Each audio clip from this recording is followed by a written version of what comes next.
మహేష్ బాబు హీరోగా నటిస్తున్న latest movie 'Guntur కారం'. దీంట్లో శ్రీలీల, మీనాక్షి చౌదరిలు హీరోయిన్స్గా నటిస్తుండగా త్రివిక్రమ్ శ్రీనివాస్ దర్శకత్వం వహిస్తున్నారు. మరియు హారిక అండ్ హాసిని క్రియేషన్స్ వారు నిర్మాణం వహిస్తున్నారు. ఈ మూవీకి మ్యూజిక్ వచ్చేసి తమన్ సమకూరుస్తున్నారు. మొత్తం మీద ఈ మూవీ రిలీజ్కి సంక్రాంతికి అయితే సిద్ధమైంది జాన్ 12న.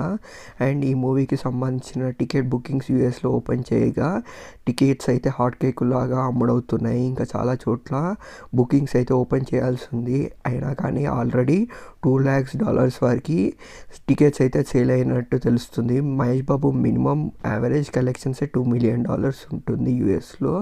సో మొత్తం మీద అయితే బుకింగ్స్ అయితే ఓపెన్ అయ్యాయి. ఇంకా చాలా ఏరియాలో బుకింగ్స్ ఓపెన్ కావాల్సి ఉంది. మూవీ అయితే గట్టి పోటీని ఎదుర్కొంటుంది మిగతా సినిమా నుంచి.